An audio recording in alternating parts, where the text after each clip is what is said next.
তো রমজানের সূরা বাকারা কোরআনুল কারীমের দ্বিতীয় সূরা, এই সূরার 183 নম্বর আয়াত থেকে 187 নম্বর আয়াত, মোট 5টা আয়াত, 83, 84, 85, 86, 87, এই 5টি আয়াতের মধ্যে মহান আল্লাহ পাক রব্বুল আলামিন রমজান সম্পর্কিত, রোজা সম্পর্কিত এবং রমজান রোজার সাথে সম্পৃক্ত অন্যান্য যাবতীয় বিধান আল্লাহ এখানে পূর্ণ বলছেন।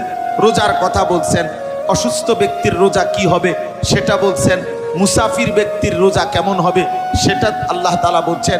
একেবারে অক্ষম, যে কোনোভাবে আর শারীরিক সক্ষমতা নাই, তো ওই ব্যক্তির রোজা কি হবে সেটা বলছেন।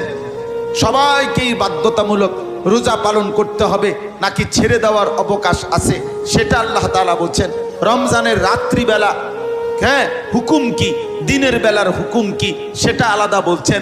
রমজান মাসের রোজা কতক্ষণ পর্যন্ত পূর্ণ করতে হবে সেটা বলছেন। এতেকাফের কথা বলছেন। এতেকাফ অবস্থায় একেবারে স্বামী স্ত্রীর বৈধ চাহিদা রাত্রিবেলা পূরণের যা অনুমতি ছিল তাও নিষেধ করছেন। এই সব কিছু বলে 5টা আয়াত যখন শেষ করবে তখন আল্লাহ তাআলা বলছেন, এই 187 নম্বর আয়াতে লাস্ট পুরা কথাগুলো বলে আল্লাহ বলছে, তিলকা হুদুদুল্লাহ ফালা তাকরাবুহা।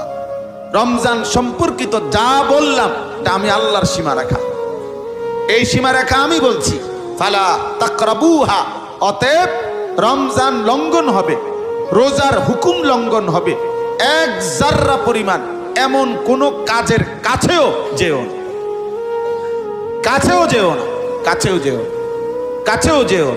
এইভাবে আল্লাহ তাআলা রমজানের গুরুত্ব দিয়ে এরপরে আল্লাহ বলেন যে দেখো আমি কিন্তু সীমানা দিয়ে দিলাম সুবহে সাদিক থেকে সূর্যাস্ত পর্যন্ত, ঠিক এতটুকু এতটুকু, এটার মধ্যে কোনো এলোমেলো করবা না। রাত্রিবেলা অনুমতি, তো অনুমতি রাত্রিবেলা, এটার মধ্যে কোনো রকম এলোমেলো করবা না। এতেকাফ করতে বলছি, এতেকাফ করো, এটার মধ্যে কোনো রকম নিজের যুক্তি খাটাইবা না। এতেকাফ অবস্থায় তোমার ঘরে যাওয়া, স্বামী স্ত্রী সম্পৃক্ত হওয়া এটা নিষেধ, তো এটাকে চাইও ডিঙ্গাইবা না। ওয়ালা তুবাশিরুহুন্না ওয়া আনতুম আকিফুনা ফিল মাসাজিদ, এইভাবে সব বলে বলছে এই প্রত্যেকটা বিধান, রমজান, রোজা, এতেকাফ, রাত্র দিনের বিধান আমি আল্লাহর সীমারেখা, তুমি গুনাহ হবে মানে লঙ্ঘন হবে এরকম কাজের কাছেও যেও না।